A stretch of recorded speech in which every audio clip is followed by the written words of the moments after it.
Bienvenue à tout le monde. Juste encore 2 minutes, s'il vous plaît. On attend un de nos intervenants. Euh, donc, comme vous pouvez le constater, la session est bilingue en français et en anglais. Donc, j'invite tout le monde à cliquer sur le bouton interprétation en bas de votre fenêtre Zoom pour choisir votre langue de préférence.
Ok, je pense qu'on va commencer.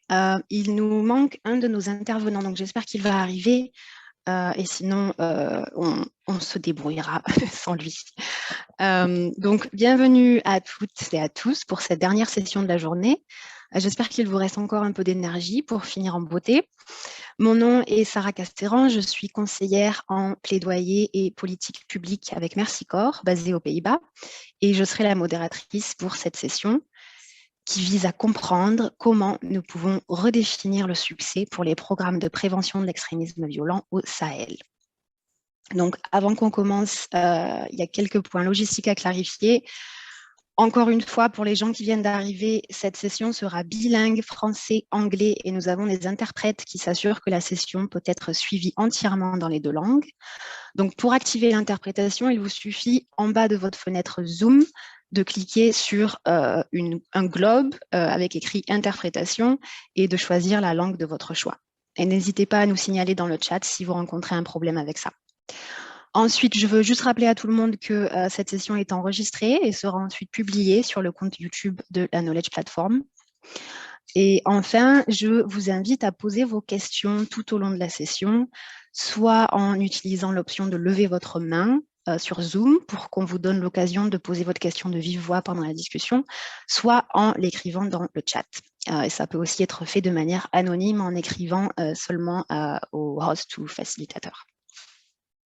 Voilà, je pense qu'on a tout couvert. Donc, avant de vous présenter nos intervenants et de rentrer dans le vif du sujet, j'aimerais vous dire quelques mots sur le thème de notre session. Vous le savez certainement, les pays de la région du Sahel sont aux prises avec l'extrémisme violent à divers degrés aujourd'hui. Et pour certains d'entre eux, comme le Mali ou le Niger, il s'agit vraiment d'un défi permanent et en pleine évolution. L'extrémisme violent et le terrorisme sont bien sûr une menace transnationale qui a des répercussions au-delà des frontières de la région. C'est pourquoi la communauté internationale, en particulier les gouvernements occidentaux, s'y intéressent beaucoup depuis quelques années et déploient énormément de ressources pour répondre à cette menace. Et cette réponse, bien qu'internationale, concerne bien un phénomène qui est extrêmement contextuel, dont les causes varient d'un pays à l'autre, d'une communauté à l'autre. On s'attend donc à ce qu'elle soit développée par ou au moins en consultation avec les pays et communautés les plus concernés, mais nous verrons que ce n'est malheureusement pas toujours le cas. Et c'est bien ici qu'on peut parler d'asymétrie de pouvoir, puisque les personnes les plus affectées par l'extrémisme violent souvent n'ont pas leur mot à dire dans la façon dont les programmes mis en œuvre pour y répondre sont développés et évalués. Voilà, donc nous profiterons de cette session pour souligner les besoins, les perspectives, les initiatives nationales et locales dans la région du Sahel qui doivent être mises au cœur des programmes de prévention de l'extrémisme violent si nous voulons des résultats durables. Il y a un peu de bruit de fond. Nous parlerons également du rôle que les ONG internationales peuvent jouer dans cette dynamique pour remettre au moins une partie du pouvoir de décision entre les mains des communautés locales. Je suis ravie d'accueillir un panel d'intervenants impressionnants pour nous parler de cette dynamique-là aujourd'hui. Est-ce que notre dernier intervenant est arrivé? Is Brema with us? Yes, d'accord. Donc nous avons avec nous Dr Brema Elidiko, socio-anthropologue, enseignant-chercheur à l'Université des Lettres et Sciences Humaines de Bamako, qui travaille surtout sur les questions de la migration et de l'extrémisme violent au Sahel. Bienvenue Brema. Anna Schmauder est aussi avec nous. Elle est chercheuse au sein de l'unité de recherche sur les conflits à l'Institut Cligandel des Pays-Bas. Et elle se concentre surtout sur le rôle de la gouvernance dans la consolidation de la paix au Sahel. Maïmou Wali est également ici. Elle est promotrice et directrice de l'ONG locale Cercle Dev, le cercle de réflexion et d'action pour un développement local innovant au Niger. Et elle est spécialisée dans la gestion non violente des conflits. Et enfin, Émilie Tancora est spécialiste de programmes de cohésion sociale et de consolidation de la paix avec Mercy Corps. Et elle a passé les 12 dernières années à travailler avec les communautés locales au Niger. Donc, merci beaucoup à vous quatre d'être là et d'animer cette session aujourd'hui. Donc, après les présentations de nos intervenants, nous avons environ 30 minutes réservées pour questions et discussions. Donc, vous aurez bien sûr l'opportunité de poser des questions aux intervenants, mais on aimerait aussi utiliser ce temps-là pour avoir une discussion ensemble sur comment on peut mettre les perspectives et initiatives des communautés affectées au centre des programmes de prévention de l'extrémisme violent. Donc, je vous laisse déjà réfléchir à vos contributions pour plus tard. Et puisque cette session se veut interactive, on va prendre juste une minute pour faire un sondage sur Zoom, pour qu'on ait une meilleure idée générale de qui se trouve dans l'audience aujourd'hui. Donc, le sondage devrait apparaître sur votre fenêtre Zoom. On va juste prendre une minute pour que tout le monde ait le temps d'y répondre. Il y a juste 2 questions qui vont nous permettre d'avoir une meilleure idée de qui est dans l'audience. Donc, la première question est sur la répartition géographique et la deuxième va nous donner une meilleure idée des intérêts de notre audience en sachant pour quel genre d'entité ou d'organisation elle travaille. Et les résultats devraient s'afficher directement sur votre écran. Est-ce que je peux voir les résultats? Donc, c'est vrai qu'en ayant une session bilingue, on a espéré pouvoir attirer une audience un peu plus large, qui soit basée dans d'autres pays. Je vois qu'on a 5%, c'est pas énorme, mais c'est déjà bien, qui sont basés au Sahel même, donc c'est très bien. Et on dirait qu'on a un bon mix d'acteurs gouvernementaux, locaux, internationaux, ce qui va nous permettre d'avoir une discussion constructive. Donc, merci à tous d'être là. Sur ce, je vais me tourner vers notre premier intervenant. Dr Brema Elidiko, vous avez travaillé sur de nombreux projets de recherche analysant les causes de l'extrémisme violent dans la région. Donc, est-ce que vous pouvez lancer cette discussion en nous disant quelles sont les causes de l'extrémisme violent aujourd'hui au Sahel et également quelles sont les stratégies principales que vous voyez employées par la communauté internationale pour y répondre? Je vous laisse la parole. Bien, merci bien. Bonjour à tous. Vous m'entendez bien? Très bien. Très bien, merci bien. Donc, c'est vraiment un plaisir de pouvoir partager avec vous 2-3 éléments de discussion en espérant que les échanges vont être très fructueux. Alors, les causes, pour être très simples, quand on parle de Sahel, on parle au moins de 10 pays, mais je vais plutôt focaliser mon intervention sur les 5 pays du G5 Sahel, donc à savoir le Mali, la Mauritanie, le Burkina, le Tchad et le Niger, donc qui vivent les mêmes problématiques. Si on essaie d'abord de faire un petit constat en termes de contexte, hein, ce sont des pays, hormis le Burkina, et tous les autres, en fait, ont plus d'1 million de kilomètres carrés de frontières. Donc, ça veut dire que ces pays se caractérisent par leur immensité. Ensuite, ces pays se caractérisent par la jeunesse de leur population, parce que si vous prenez un pays comme le Mali, 75% ont moins de 35 ans et 65% ont moins de 25 ans. Alors, donc, en termes de facteurs de gouvernance, il y a deux facteurs principaux. La première catégorie de facteurs, c'est ce qu'on peut appeler la gouvernance. Nous sommes dans des pays qui ont hérité un système de gouvernance jacobin, c'est-à-dire un État centralisé où les décisions se prennent, où il y a toutes les opportunités. Et après, bon, vous avez le reste du territoire qui sont souvent des zones déshéritées.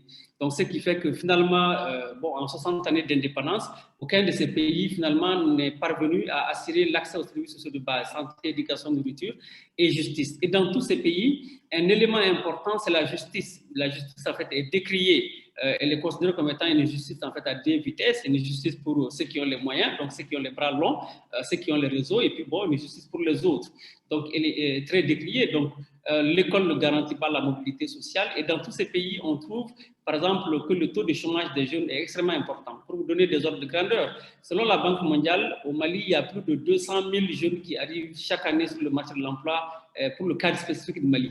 Donc, les universités sont devenues, dans la plupart de ces pays, ce qu'on peut appeler des fabriques de chômeurs. Alors, donc, si ceux qui sont diplômés n'arrivent pas à trouver un travail, vous imaginez bien que ceux qui n'ont pas été à l'école, souvent sont laissés à eux-mêmes, dans la mesure où l'État n'arrive pas à faire suffisamment d'investissements pour les agriculteurs, pour les éleveurs, pour les pêcheurs. Et donc, la pauvreté, en fait, a atteint un certain niveau. Bon, il y a eu dans tous ces pays-là des réformes, par exemple, de décentralisation pour rapprocher un peu l'administration des administrés. Là encore, les autorités communales sont devenues, ont développé des comportements de prédateurs comme les anciens représentants de l'État. Donc, finalement, le sous-développement, la pauvreté a affecté l'ensemble des populations de ces pays du Sahel. Alors, donc, ce contexte-là crée un certain terreau. À cela s'ajoute maintenant ce qu'on peut appeler les nouvelles dynamiques. Les nouvelles dynamiques, c'est la circulation des armes légères. Avant, maintenant, il y a même des armes de guerre. Au Mali, à partir des régions du centre, donc Ségou, Mopti et les régions du nord, les armes circulent comme des cacahuètes.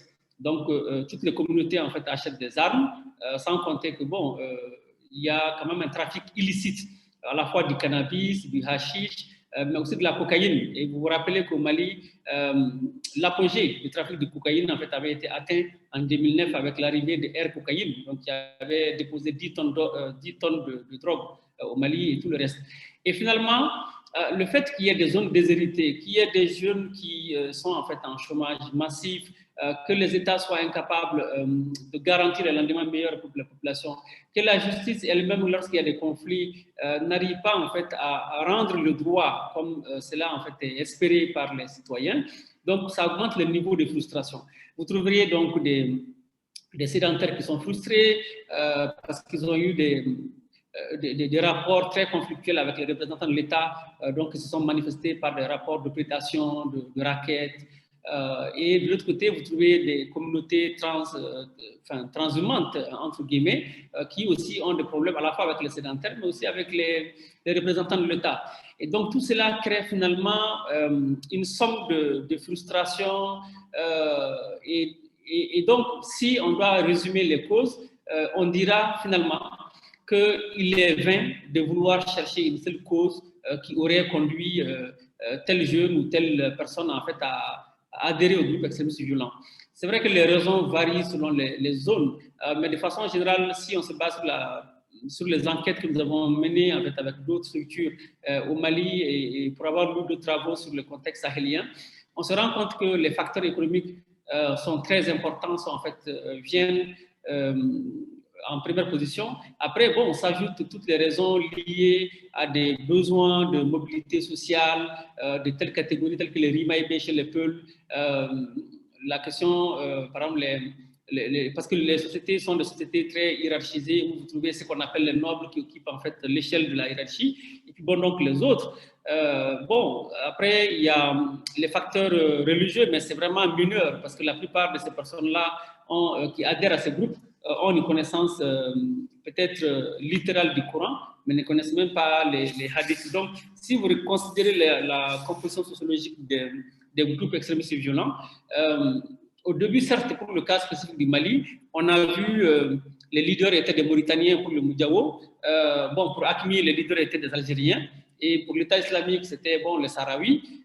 Mais de plus en plus, les leaders sont des acteurs qui sont nés en fait, au Mali, qui sont grandis au Mali. Donc, c'est valable au Burkina, c'est valable au Niger. Donc, ça veut dire que si le leadership est étranger au début, par la suite, c'est toujours un leadership local. Donc, des gens qui ont vécu différentes frustrations pour des raisons économiques, pour des raisons peut-être culturelles, pour la question de la stratification sociale que j'ai évoquée, et qui font que finalement, un terreau favorable en fait, émerge. Maintenant, le second point de votre question, c'est la question des stratégies pour faire face à ça. Alors, il y a le discours, il y a la réalité. Le discours, c'est que le Mali et ses partenaires ont compris que bon, il faut lier la lutte, la réponse militaire avec le développement. Donc, c'est ce que les gens disent et c'est ça. Vous trouvez plus de 12 stratégies Sahel. Donc, à chaque fois, le Sahel est devenu une sorte de laboratoire d'expérimentation des stratégies qui ne marchent pas. Donc, à chaque fois, on dit oui, il faut lier le développement à la sécurité. Mais quand vous regardez la réponse principale, elle est beaucoup plus militaire. Et cette réponse militaire, souvent, en fait, elle crée beaucoup de frustration. Donc, au Mali, il y a eu la MINUSMA, il y a eu d'abord Serval, ensuite Barkhane. Après, il y a eu le G5 Sahel qui a été créé donc, en fait, en février 2017. Alors, vous constatez qu'au même moment, les djihadistes aussi ont créé le G4, c'est-à-dire qu'il y a eu Al-Mira Boutoun, en Sardine, la Katiba Masna, et puis la Ansarul Sunna du Burkina, qui se sont coalisés et qui, 2 semaines après la création du G5, aussi ont créé leur coalition qui s'appelle le JNIM, le groupe de soutien à l'islam et aux musulmans. Maintenant, on peut ajouter à ce G4 des djihadistes un G5, c'est-à-dire un autre groupe qu'on appelle l'État islamique au Grand Sahara. Donc, autant aujourd'hui, nous avons le G5 des djihadistes, nous avons aussi le G5 Sahel pour lutter contre ces djihadistes. Bon, donc le résultat est très mitigé dans le cadre de la lutte. Donc, je m'arrête là. C'est bien. Merci beaucoup, Brema, pour cette introduction et analyse qui nous donne une excellente base pour continuer la discussion avec Anna de l'Institut Kligandel. Anna, les projets de recherche sur lesquels tu travailles non seulement nous donnent une analyse des réponses de la communauté internationale au Sahel, mais essaient aussi d'identifier des solutions pour une paix plus durable au Sahel. Est-ce que tu peux nous dire ce que tu as appris dans tes recherches? Est-ce que les stratégies employées sont efficaces? Et quelles solutions devraient être priorisées?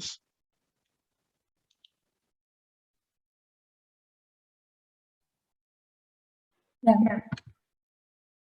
Thank you very much.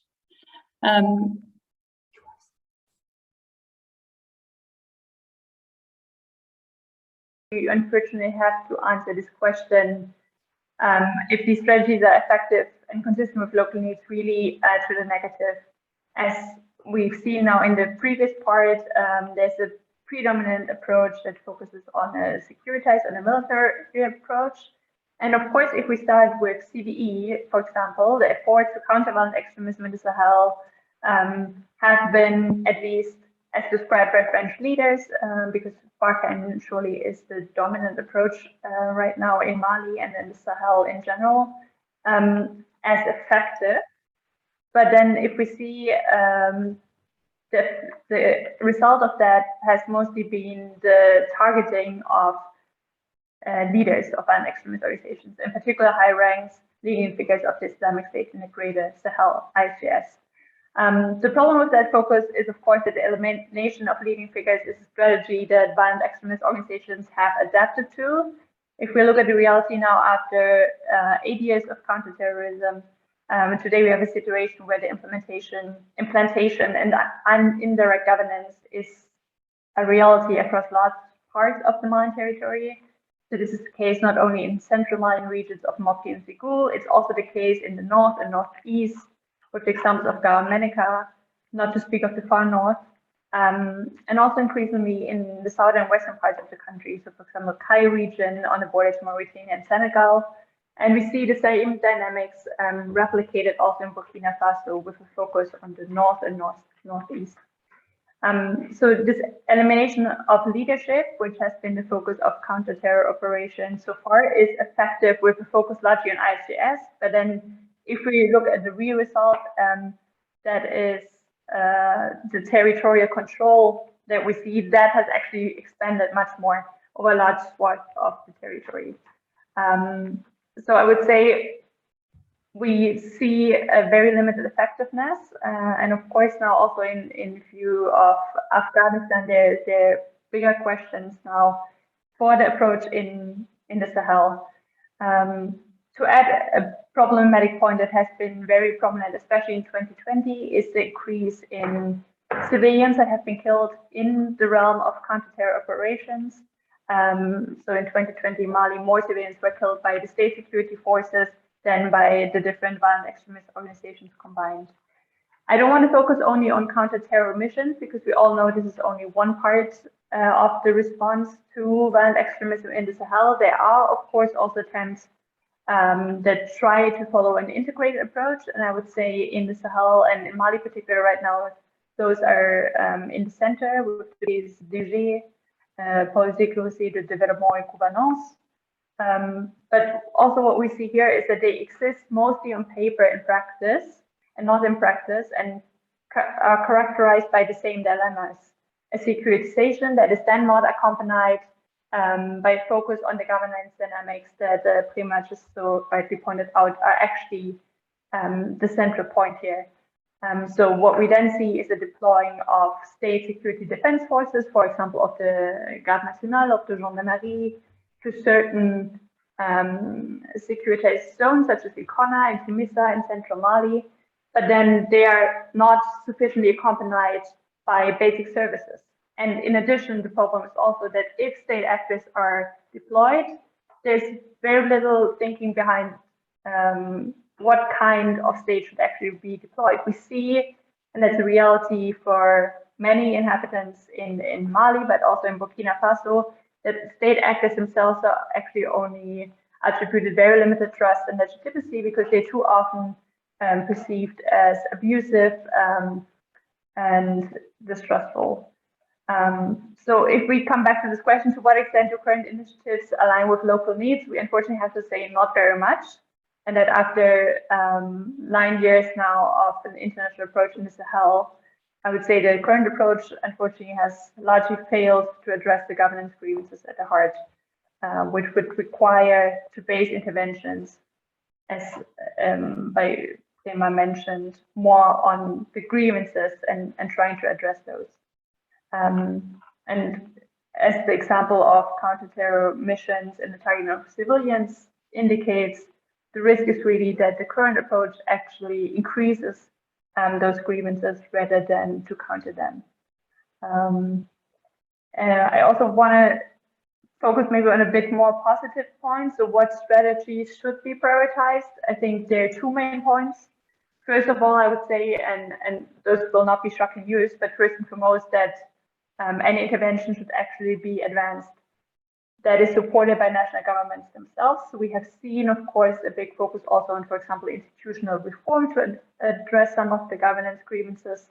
But to name just a very prominent example in countering violent extremism is the question of dialogue that has actually been advanced by national government in Mali, also by transition government right now. It has been a point of a national conference already in 2017 in Mali, and we can say in general that there is broad national support for this idea of a dialogue with JNIM, so the Al-Qaeda-based affiliate in Mali.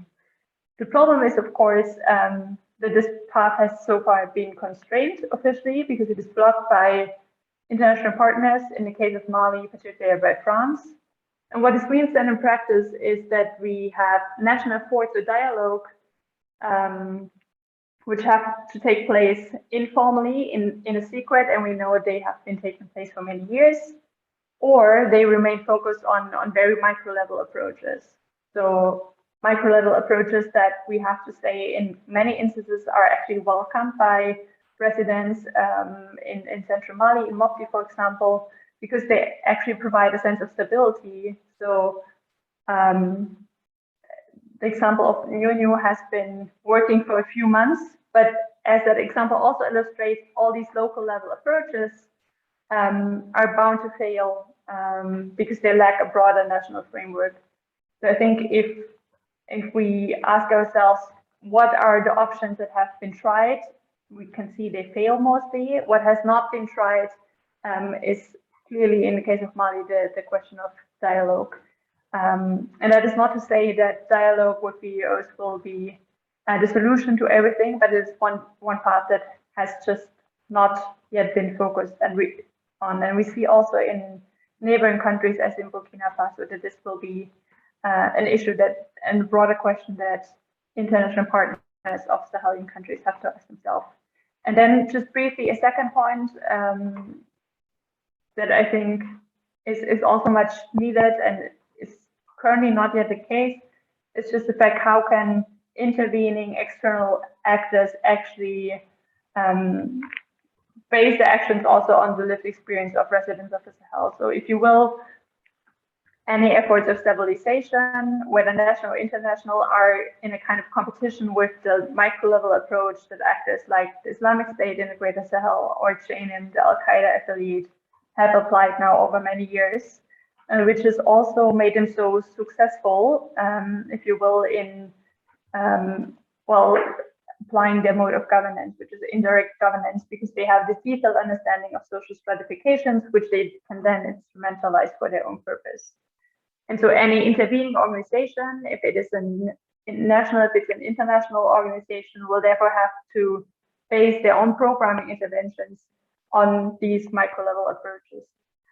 It would be counterproductive, as we sometimes see with bigger intervening organizations, to apply a one-size-fits-all approach, because one approach on, for example, focusing on customary authorities, which are in many parts of rural Sahel legitimized governance actors, can work in one region, but can completely fail in another where those actors have already lost their legitimacy.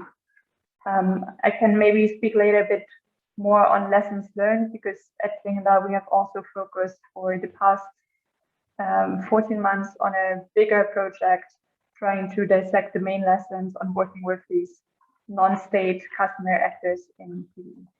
Thank you. Merci beaucoup, Anna. Et je suis contente que tu aies terminé ta présentation sur le niveau plus local et communautaire, puisque ça me permet de me tourner vers Maïmou Wali, qui travaille avec les communautés locales au Niger depuis plus de 25 ans et va pouvoir partager son expérience avec nous. Donc, Maïmou, selon les organisations locales comme la vôtre et les communautés avec lesquelles vous travaillez, quelles approches et activités sont vraiment nécessaires aujourd'hui pour adresser l'extrémisme violent? Je vous laisse la parole. Et bonjour tout le monde et merci beaucoup Sarah. Et merci beaucoup à Mercy Corps de nous avoir associés à cette importante réflexion. En tout cas, c'est avec plaisir que je vais partager qu'est-ce que nous tirons du terrain, parce que moi, je suis très connectée avec le terrain. J'ai vécu longtemps sur le terrain et j'ai beaucoup appris du terrain. Et pour commencer, je dirais que ce qui a beaucoup plus marché et qui donne des résultats positifs avec des changements très visibles, ce sont des actions et des approches qui ont mis les populations locales au cœur de l'intervention. Et là, je peux citer quelques-unes, il y en a beaucoup qui font qui donnent de très bons résultats. Je commencerai par les approches participatives dans la réalisation des études qui incluent l'analyse faite par les populations elles-mêmes. Ce genre d'études, je peux prendre l'exemple de l'étude vraie, l'étude d'analyse des facteurs de vulnérabilité et les capacités de résilience des communautés face à l'extrémisme violent, que j'ai eu le privilège de piloter et qui a couvert le Niger et le Burkina Faso. Et ça a permis de voir combien, quand les populations sont impliquées et qu'on valorise leurs compétences et qu'on essaie de découvrir ensemble ou bien même de construire ensemble des instruments et de minimisation des risques, ça permet d'avoir leur collaboration, mais aussi ça permet de les mettre en exercice et que les populations puissent elles-mêmes essayer de voir qu'est-ce qui se passe autour d'elles. Et c'est là où j'étais émerveillée de voir c'est le beau travail que nous avions fait à l'époque à DIFA, où cette étude était la toute première, je dirais, et qui a essayé d'interroger et de dialoguer avec les communautés locales sur qu'est-ce qui s'est passé.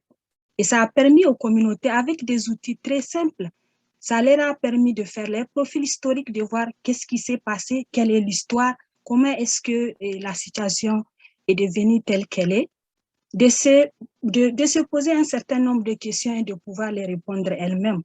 Pourquoi, quand et comment, par exemple, Boko Haram est arrivé à Difa. Et je me rappelle un des chefs de village qui me disait à la fin d'un exercice, quand ils ont fini de faire le diagnostic sur, ils ont dégagé les facteurs de vulnérabilité, les capacités de résilience, il a dit, pour la première fois, une équipe est venue nous demander enfin qu'est-ce qui s'est passé. Nous, on voyait seulement l'armée, on voyait seulement les militaires, on voyait seulement la violence partout qui vient de Boko Haram, mais aussi qui vient du côté des militaires. Donc ça, c'est quand même quelque chose de très frappant. Il faut essayer d'entendre et de mettre à contribution les réflexions des communautés. Comme autre action qui marche bien sur le terrain, ce sont les actions de renforcement de la confiance et le dialogue communautaire, qui sont des instruments de valorisation de la cohésion sociale. Parce qu'actuellement, avec les opérations de violence et tout ce qui se passe sur le terrain, le grand défi, c'est de mettre le potentiel de la cohésion sociale et la collaboration des populations et de pouvoir mettre ça au profit de la lutte contre l'extrémisme violent. Comment est-ce qu'on peut amener les populations à mieux collaborer avec même les militaires? Donc, les conflits interethniques, les bavures et autres mesures de sécurité comme le couvre-feu, la délocalisation et des populations, la fermeture des marchés hebdomadaires, etc., sont des sources de frustration et ne facilitent pas la collaboration des populations. Et c'est là où les campagnes de sensibilisation sur les questions de non-violence, de la citoyenneté, la démocratie, en collaboration avec les leaders locaux, ça donne de très bons résultats et ça amène les communautés à écouter et à adhérer aux activités qui leur sont opposées. Le soutien et la valorisation des mécanismes locaux de dialogue inclusif et l'alerte précoce ouverte à la collaboration civilo-militaire. Et depuis quelques années, le Cercle Dev a initié des caravanes de dialogue inclusif au niveau, en tout cas, de toutes les zones qui sont durement frappées par l'extrémisme violent, que ce soit au Niger. Et nous sommes également élargis au Burkina Faso. Et ça donne également de très bons résultats. Parce que pour la première fois dans certains villages, on s'était rendu compte que c'était la toute première fois que les populations locales sont entrées en contact avec les agents de la police qui étaient à côté, la gendarmerie, la douane et même les agents de protection des végétaux. Ils ont enfin discuté ensemble et pour essayer de voir qu'est-ce qui ne va pas, quel est le rôle de chacun et qu'est-ce qu'on peut faire ensemble. Et ça a été quelque chose d'extraordinaire et je pense que des deux côtés, que ce soit du côté des forces de l'ordre et de sécurité, que ce soit du côté des populations, c'est quelque chose qui marche très bien et qui donne aussi de très bons résultats. Comme autre approche qui marche, c'est l'accompagnement des mécanismes de contrôle et de régulation des structures sociales et religieuses. Il ne faut pas oublier que les mosquées et les écoles coraniques ont été des portes d'entrée de recrutement des jeunes. Donc là également, il faut continuer à cadrer cela pour que les groupes extrémistes ne profitent pas de ces institutions pour recruter les jeunes. L'implication des leaders communautaires dans la prise de décision les concernant. Parce que quand on regarde au démarrage de la crise de l'extrémisme violent au Sahel, c'est beaucoup plus l'intervention militaire qui était mise au devant, les grandes conférences à l'international, les grandes conférences au niveau du G5 Sahel, mais le plus souvent, en tout cas au début, les communautés locales n'étaient pas impliquées dans ce genre de mécanismes et ça crée beaucoup de frustration. Et c'est au niveau local que le recrutement se fait, c'est au niveau local que les jeunes, en tout cas, sont enrôlés et c'est au niveau local que les attaques sont en train de se dérouler. Si ces communautés-là ne sont pas impliquées, je ne pense pas si on va trouver à un niveau beaucoup plus élevé des solutions alors que les solutions sont à la base. Comme autre action aussi qui donne de bons résultats, ce sont les implications et les actions d'implication des jeunes et des femmes comme acteurs de lutte contre l'extrémisme violent. Et là, nous avons développé beaucoup d'initiatives comme les initiatives des jeunesses citoyennes, des espaces sécurisés de dialogue pour les femmes. Donc, les renforcements de l'implication et des initiatives des organisations des jeunes et des femmes dans la gestion non violente des conflits, la cohésion sociale et le dialogue. Donc là, c'est également des mécanismes très pertinents et qui font l'adhésion des jeunes dans la lutte. Et nous avons développé également plusieurs autres approches très innovantes aussi qui sont très appréciées et qui sont très bien accueillies par les jeunes, surtout à travers des techniques comme le théâtre forum, les débats, les activités sportives, l'engagement citoyen et aussi le coaching et le mentorat des jeunes qui s'engagent bénévolement pour la prévention et la lutte contre l'extrémisme violent. Nous avons aussi tout un paquet d'actions qui sont très efficaces et c'est des actions en faveur de l'employabilité et de l'entrepreneuriat des jeunes. Des stratégies qui sont très efficaces pour la prévention parce que nous sommes convaincus c'est en agissant sur le recrutement des jeunes que nous allons réduire leur vulnérabilité, mais aussi c'est en agissant sur le recrutement des jeunes que nous allons affaiblir, que les pays pourront affaiblir les capacités des ressources humaines des combattants des extrémistes violents, des groupes extrémistes. Donc là, il faut continuer. Nous sommes en train de le faire. Il y a beaucoup d'autres organisations aussi qui le font. Des programmes de formation en apprentissage des métiers qui répondent aux besoins locaux. On n'a pas besoin de former, et je ne sais pas, des chauffeurs dans un village où peut-être que c'est le chef du village seulement qui a un véhicule, mais peut-être qu'on peut les former dans le maraîchage. Et il faut aussi penser à des formations. Nous l'avons fait, des formations adaptées sur mesure, de très courte durée, parce que les jeunes, ils sont désœuvrés, ils sont issus de familles extrêmement vulnérables. Donc, il faut que ça soit rapide pour qu'ils puissent s'élancer et qu'ils puissent exercer des activités génératrices de revenus.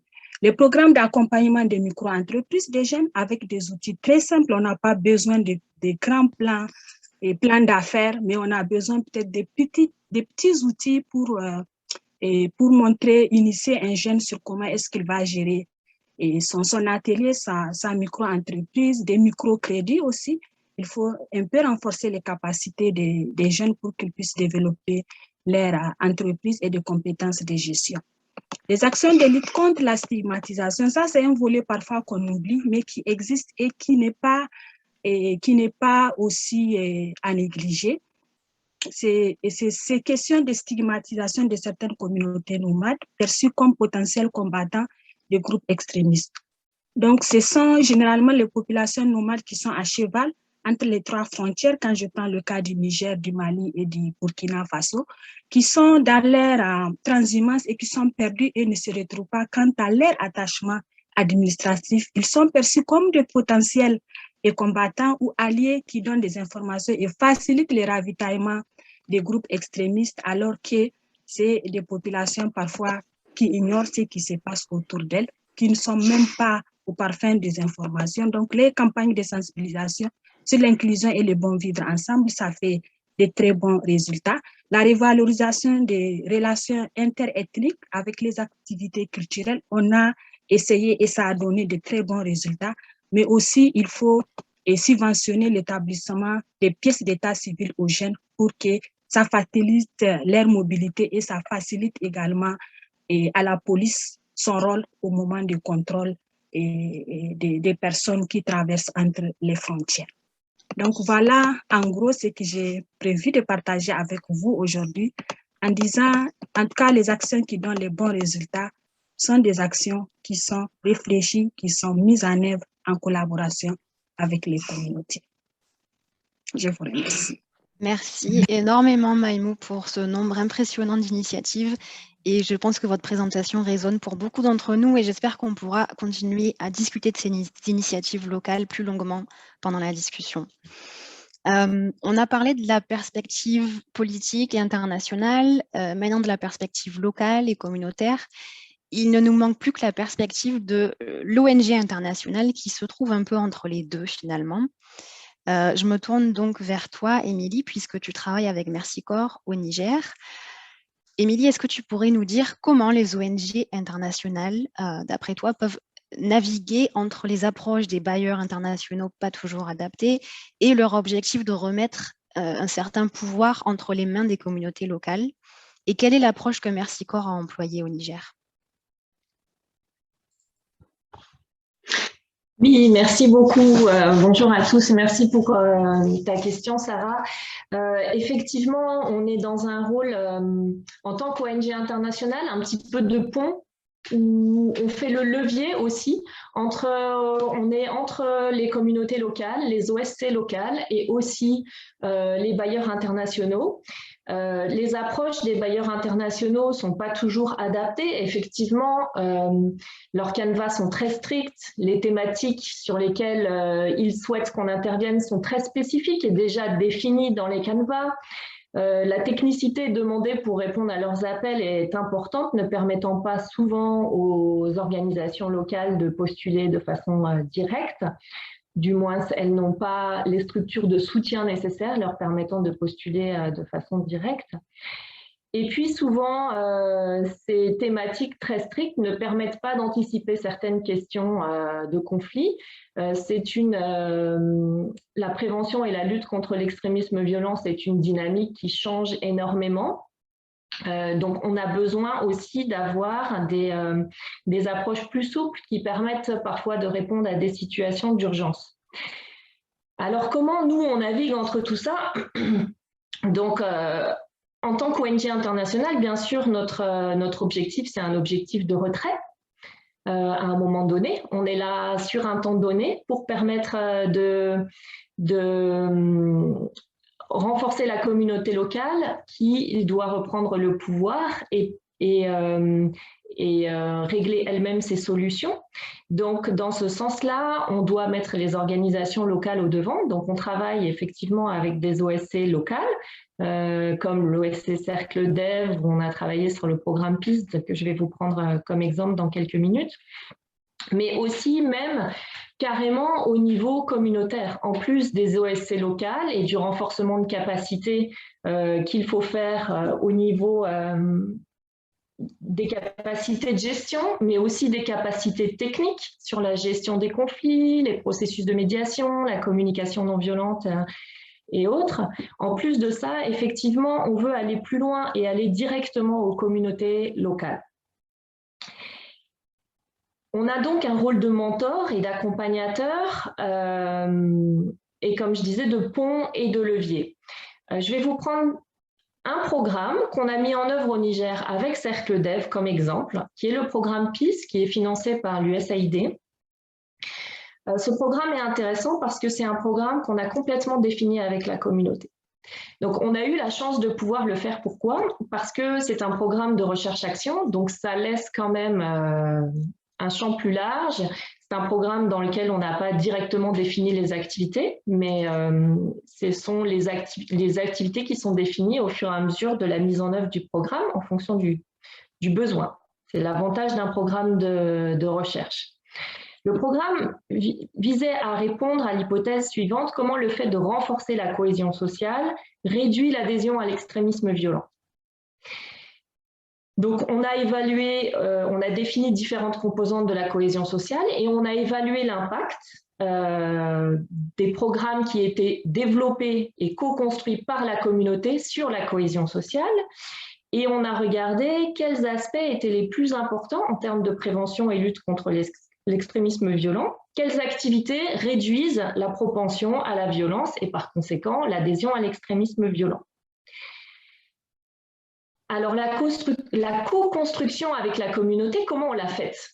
Eh bien, on a adapté une méthodologie que Mercy Corps utilise depuis de nombreuses années, qui s'appelle Catalyze, qui est une méthodologie de mobilisation communautaire.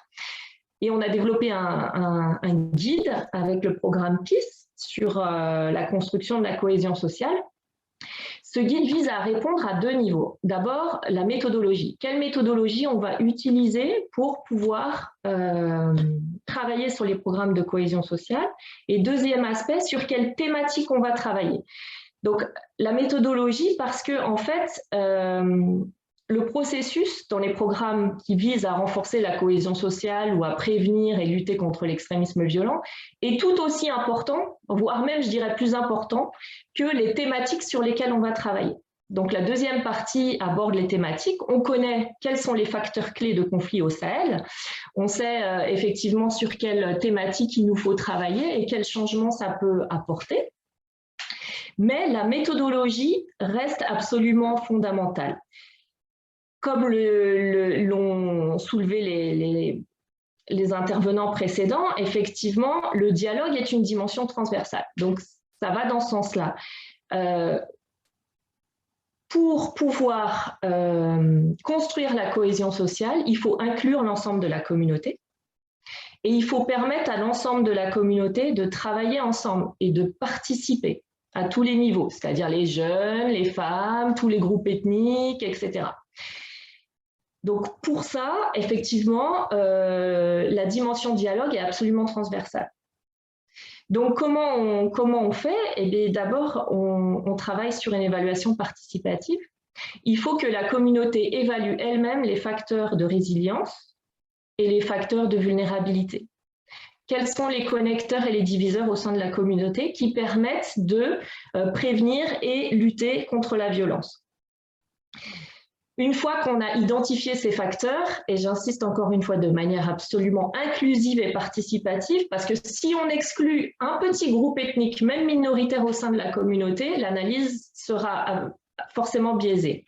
Donc, une fois qu'on a fait ça, on définit un profil communautaire du village et on le partage et on le valide ensemble. Ce profil communautaire va pouvoir permettre de générer des solutions, c'est-à-dire des idées de projet. OK, on a soulevé des problèmes. Maintenant, comment on les résout, ces problèmes-là? Qu'est-ce qu'on peut faire comme projet, comme micro-projet au niveau communautaire pour pouvoir résoudre les problèmes? On identifie ces solutions, on les priorise ensemble et on les met en œuvre ensemble. Alors, on a accompagné effectivement sur 40 villages les communautés à faire ce travail. Et chaque village a identifié ses problèmes et ses solutions.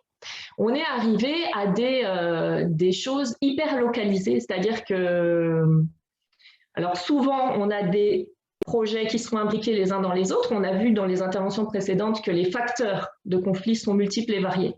Et ils sont bien souvent interreliés entre eux. On a des problèmes de leadership, des problèmes de gouvernance, des problèmes d'accès aux ressources naturelles partagées, des problèmes d'exclusion des jeunes ou des femmes, etc. Donc, il faut qu'on agisse à plusieurs niveaux en même temps. Donc, souvent, c'est plusieurs petits projets imbriqués. Et même si on a un problème de leadership plus ou moins identique dans un village A et dans un village B, ou un problème d'accès au puits dans un village A et dans un village B, la solution ne sera pas la même dans les deux villages. Pourquoi? Parce que l'historique et le contexte du problème est carrément différent. Et si on n'a pas fait ce travail d'analyse communautaire au préalable, eh bien, les réponses qu'on va apporter risquent d'être biaisées et donc pas efficaces.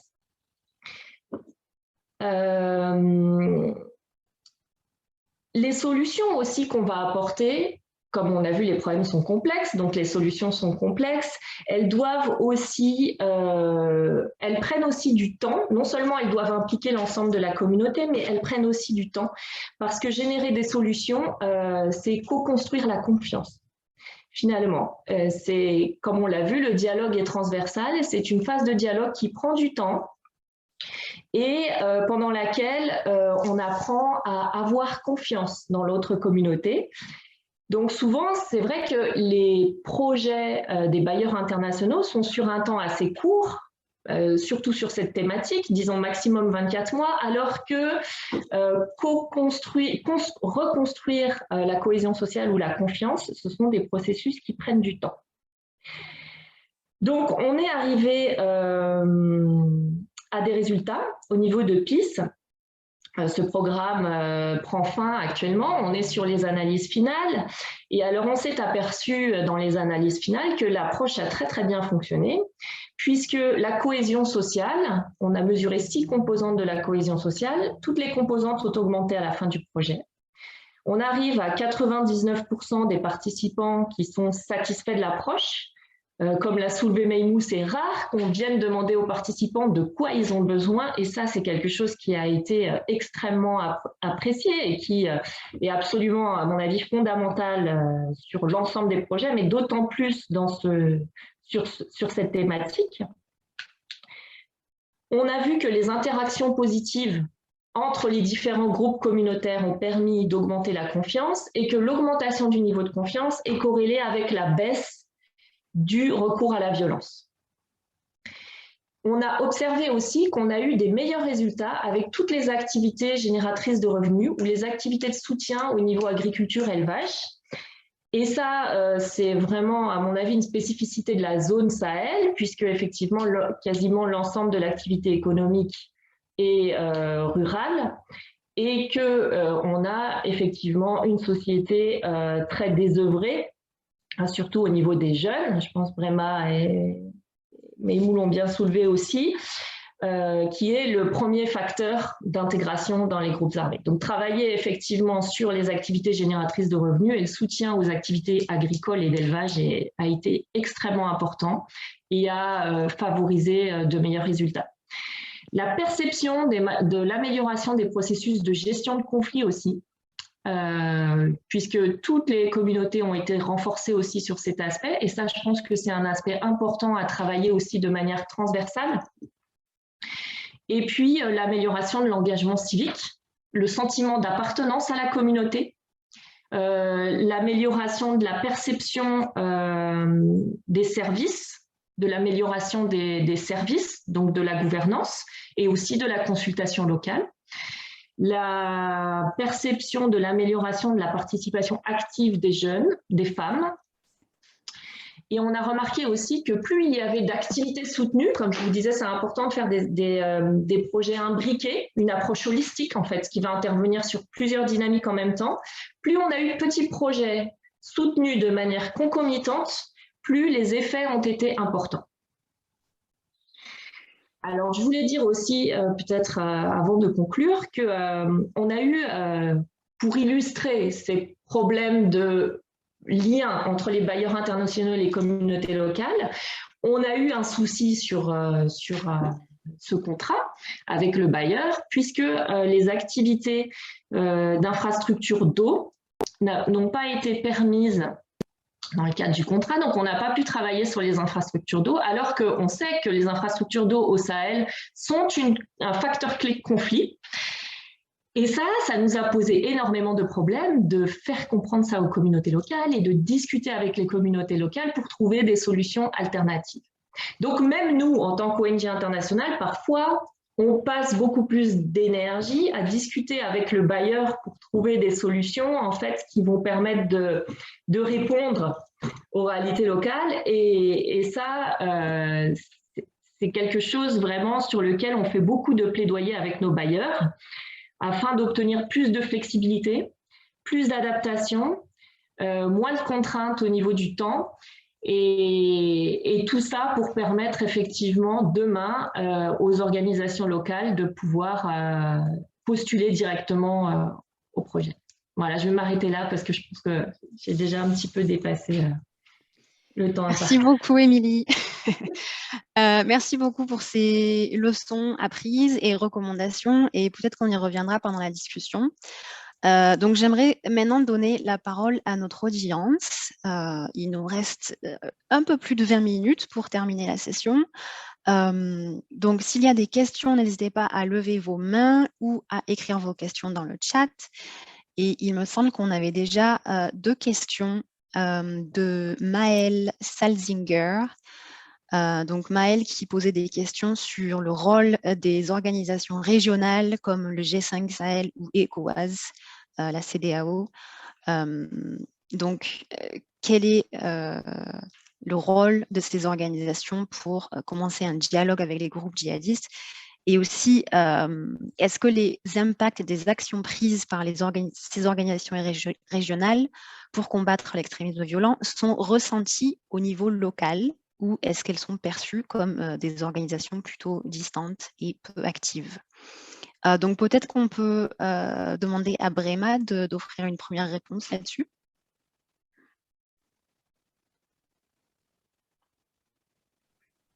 Bien, merci bien pour la question. Alors, vous savez, la CEDEAO, bon, parce que ça dépend en fait, de là où on se situe. Il y a les Maliens et les Maliens, de façon générale, le Mali est confronté à une crise spécifique, donc ce n'est pas la même chose dans les autres pays du Sahel. Ces derniers temps, c'est vrai que la CEDEAO a été vilipendée et à chaque fois que la CEDEAO prend une posture ou fait des propositions qui sont un peu différentes des propositions en fait, de l'opinion collective, oui, dans ce cas-là, elle est considérée comme étant une sorte de syndicat des chefs d'État. L'UEMOA, il n'y a aucun problème en matière de perception, donc il n'y a pas de perception négative concernant l'UEMOA. Est-ce que la CEDEAO et l'UEMOA en fait, ont pris des mesures pour pouvoir initier des dialogues, des choses comme ça? En tout cas, à ma connaissance, pour le moment, non. Mais c'est vrai qu'au Mali, depuis la conférence d'entente nationale de 2017 et ensuite le dialogue national de 2019, donc la question du dialogue avec Yadagali et Amadou Koufa ont été proposées par les Maliens. Bon, il y a eu une sorte de veto de certains pays, donc bon, et finalement ça a été mal perçu. Mais bon, ce qui est important à souligner, c'est que les organisations internationales jouent un rôle ou pas, les communautés ont commencé à prendre leur destin en main. Donc à Koro en 2019 déjà, les communautés ont dialogué et puis la vie économique a repris. En 2020, c'était Bankas, donc on parle de la région de Mopti. Et ensuite, bon, c'était le nord-est de la région de Ségou, notamment à Farabougou. Ce sont des dialogues locaux qui se font, souvent avec l'appui du Haut Conseil islamique du Mali. L'État est au courant. Il n'y a pas, bon, selon le gouvernement, on affiche une position plus ou moins courageuse pas concernant la question du dialogue, mais en tout cas, c'est une demande forte des autorités. Le haut représentant pour le centre avait été nommé, c'était l'ancien président Djonkouda Traoré.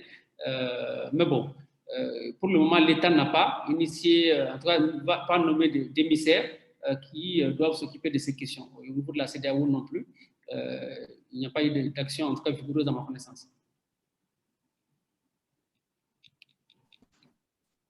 Merci Brema. Et pour la deuxième partie de la question, est-ce que leurs actions sont ressenties au niveau local? Je ne sais pas si Maïmou ou Émilie veulent dire quelque chose là-dessus.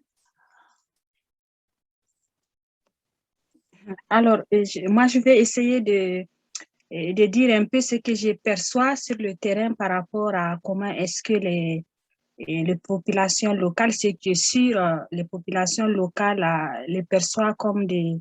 D'ailleurs, même, je ne suis même pas sûre si les populations locales connaissent l'existence de ces institutions-là et connaissent leur mission. Et donc, ça, c'est peut-être le premier aspect. Le deuxième aspect, et ça reste toujours des organisations. Quand je prends l'exemple de l'UEMOA, de la CEDEAO, et peut-être avant, il y avait certains acquis comme la liberté de biens et de personnes entre les frontières des pays membres. Mais avec l'avènement de l'extrémisme violent au nom de la sécurité, et tous ces acquis ont été remis en cause, mais on n'a pas senti des mesures alternatives pour pouvoir au moins rester dans cet esprit que une personne qui est en train peut-être de quitter le Niger pour aller au Mali ou bien pour aller au Burkina Faso, que cette personne est dans l'espace CEDEAO. Donc ça, vraiment, on n'a pas senti, et en tout cas le rôle que jouent ces institutions face à la situation du moment, quelles sont les alternatives proposées, on ne l'avait pas senti. Et maintenant, du côté des G5 Sahel, au niveau local, on entend le slogan, on entend le nom, et beaucoup de conférences. Et là, je ne suis pas sûre si les populations locales également se reconnaissent par rapport à quel est le rôle que jouent ces institutions. C'est toujours quelque chose qu'on voit de loin, on n'est pas très informé et on ne sait pas quel rôle cela joue.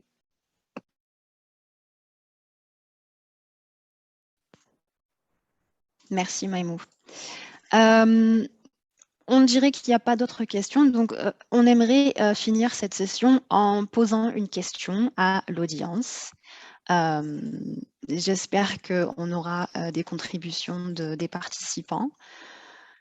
Donc la question devrait s'afficher sur vos écrans, mais on aimerait vous demander comment mettre les perspectives, les initiatives des communautés affectées au centre des programmes de prévention de l'extrémisme violent. Est-ce que vous avez des bonnes pratiques à partager, des leçons?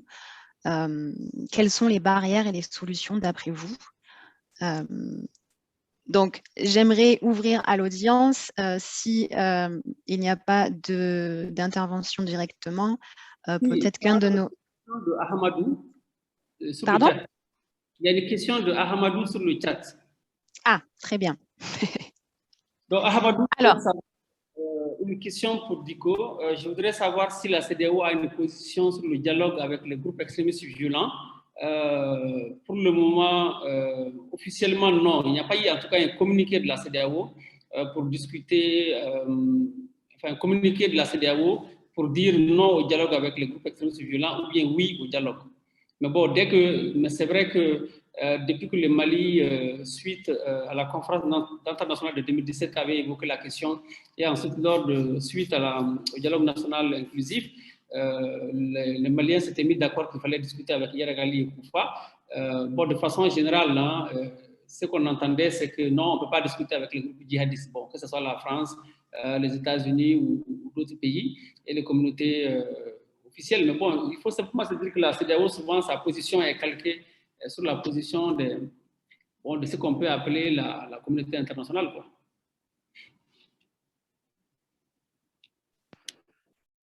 Merci pour la question et merci pour la réponse, vraiment. Je vois qu'il y a une autre question dans le chat. Alors, pour Anna, qu'est-ce que tu penses du rôle des autorités traditionnelles dans le secteur de la prévention de l'extrémisme violent? Et ensuite, il y en aura une pour Émilie, mais Anna, je te laisse la parole.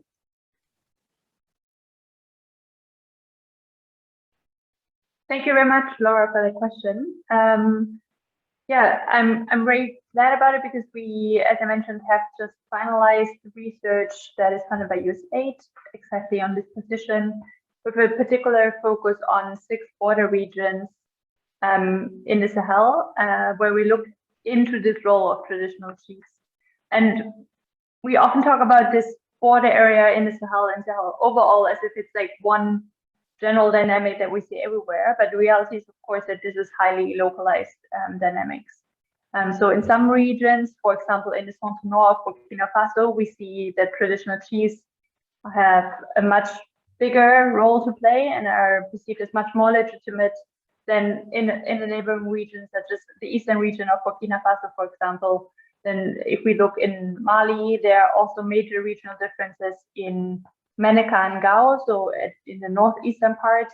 And these examples just show very clearly that you cannot answer these questions in a general way, but you would have to look for each region and for each municipality, even if there is a chief that is legitimate. And so it comes back to the general point I made earlier that each of the programming interventions first need to start with an analysis and even with a mapping of who are actually the legitimate stakeholders before you intervene, because some chiefs might actually just hold a position that is no longer attributed with any legitimacy. But what we see, and what I think is the crucial point, especially when I talk about the example of Burkina Faso, is the chiefs, for example, in the eastern region and also in Centre Nord, actually play a major role when it comes to some of the local self-defense groups that have been set up in a response to the threat of violent extremism. So in Burkina Faso, those are Koglevego groups that have now been involved at the forefront of the fight against terrorist groups, extremist groups. And as a result, we see this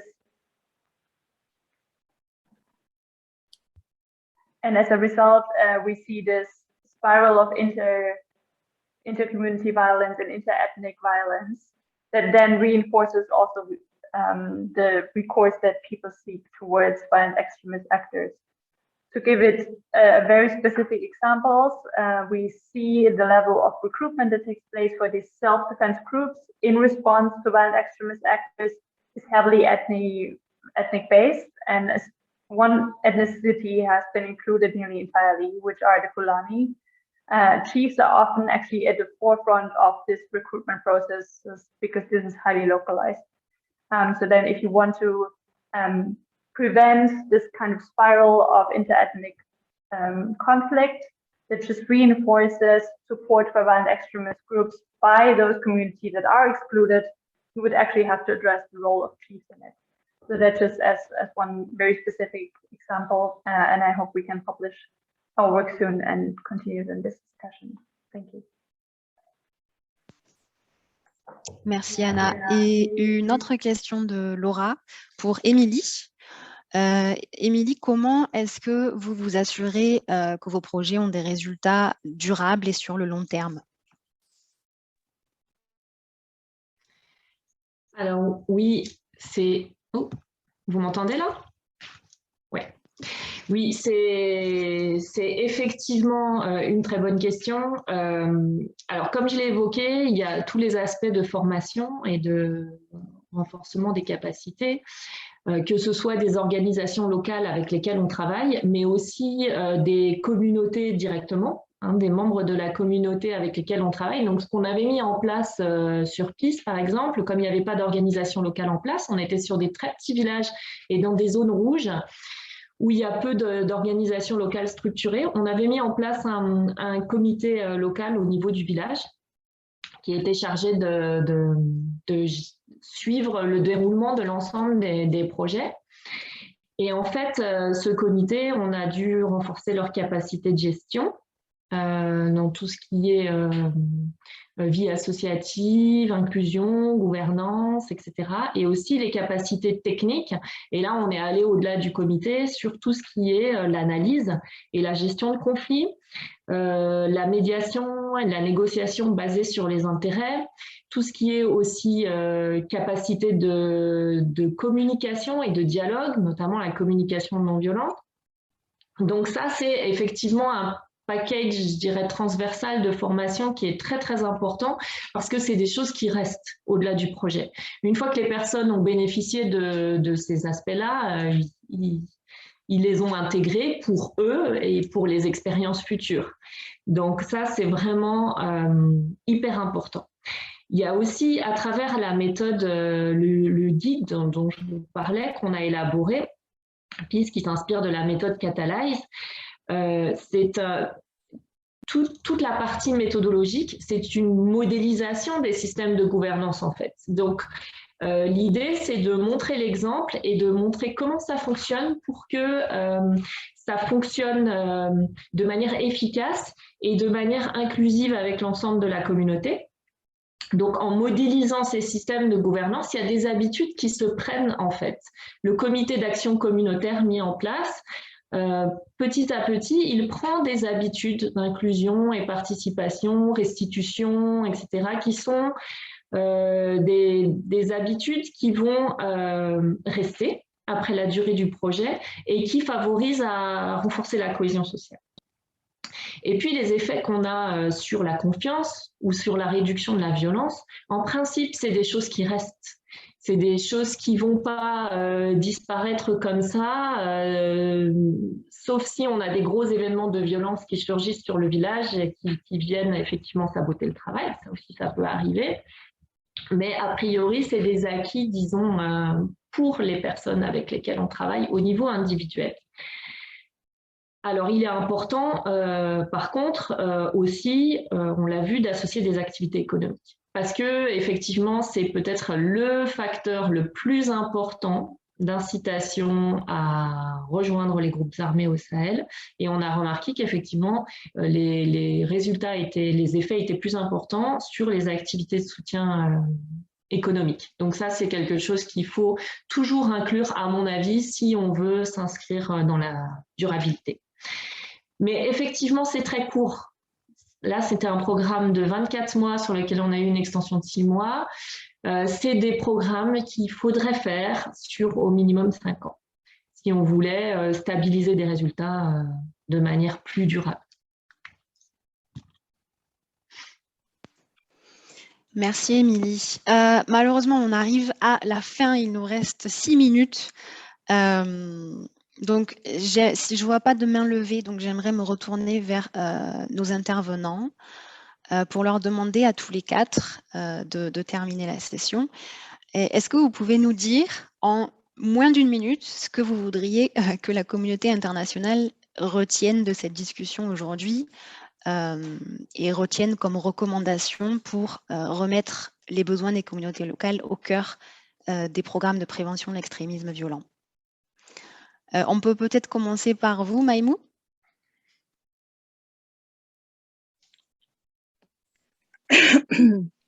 Alors, quelle était la question, Sarah? Est-ce qu'en moins d'1 minute, vous pouvez nous dire ce que vous voudriez que la communauté internationale retienne de cette discussion et retienne vraiment comme recommandation clé? Alors, moi, le grand message que j'ai et que j'ai toujours eu d'ailleurs, est l'intervention militaire qui est en tout cas l'approche la plus financée et la mieux et la plus populaire dans tous les pays du Sahel n'est pas en train de donner des résultats. Elle n'est pas suffisante. Pour trouver les solutions à l'extrémisme violent, il faut agir sur le recrutement des jeunes. Et pour agir sur le recrutement des jeunes, il faut leur donner des opportunités d'emploi et des activités génératrices de revenus. Donc, pour moi, toute la solution, elle est au niveau local. Si on veut finir avec l'extrémisme violent, il faut collaborer avec les communautés locales. Donc, c'est ça mon message. Merci beaucoup, Maïmou. Anna, tu veux aller? Yes, thank you very much. Maybe my contribution from the research side is a bit different. I think one of the most obvious challenges is, of course, the structural barriers that we're dealing with, which is an immense power balance, imbalance, hierarchies that tend to reinforce an external described problem definitions. And that's particularly relevant when we talk about violent extremism that is in many parts not experienced in that way. It's a point I try to make in my own contribution, that violent extremist organizations are also now effectively governance providers in many parts, and not always ones that are actually contested by local populations. As Rema indicated, many of them have found local level solutions, even if they are unstable, and can also change quite dramatically, as the example of NUMU shows.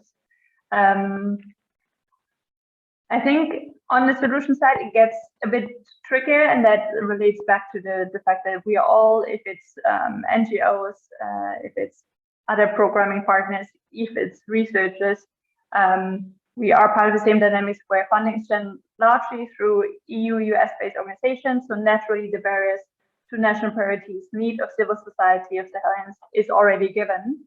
And I think any organization that intervenes actually needs to be aware of that. First, to be aware that they're themselves an actor when analyzing the success of PVA programming, and then also to make sure that their targets are not externally prescribed.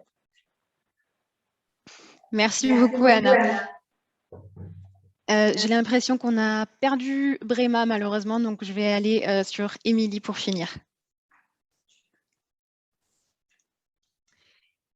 Oui, à mon avis, on travaille tous pour les communautés. Les projets sont pour les communautés, donc unissons nos forces au niveau communautaire. C'est-à-dire qu'il faut qu'on soit capable d'être plus souple dans nos approches pour pouvoir répondre à ce qu'elles souhaitent vraiment, plus à l'écoute de leurs besoins, plus adaptable dans nos approches, plus flexible pour pouvoir répondre, changer l'approche du projet, répondre à une nouvelle situation qui se présente, etc. Plus patient aussi, parce que c'est des choses qui prennent du temps. Donc, je pense que c'est vraiment ça le plus important. On est souvent beaucoup plus focusé sur un niveau global, national, la mise en œuvre des politiques publiques, la satisfaction des exigences des bailleurs, etc. Malheureusement, tout ça, c'est assez chronophage, ça nous prend beaucoup de temps. Et du coup, on oublie l'essentiel, c'est juste de répondre aux besoins des communautés locales. Donc voilà, soyons plus flexibles, soyons plus patients et puis surtout recentrons-nous sur l'objet vraiment du travail. Soyons à l'écoute. Merci beaucoup, Émilie. On arrive à la fin, donc merci infiniment à tous les quatre pour votre contribution et aussi à nos participants. On aimerait beaucoup continuer cette discussion avec vous. Donc, si vous aussi, vous souhaitez rester en contact et aussi recevoir le rapport de cette session qu'on va préparer la semaine prochaine, je vous invite à scanner le code ou à cliquer sur le lien qui a été mis dans le chat pour nous envoyer vos coordonnées.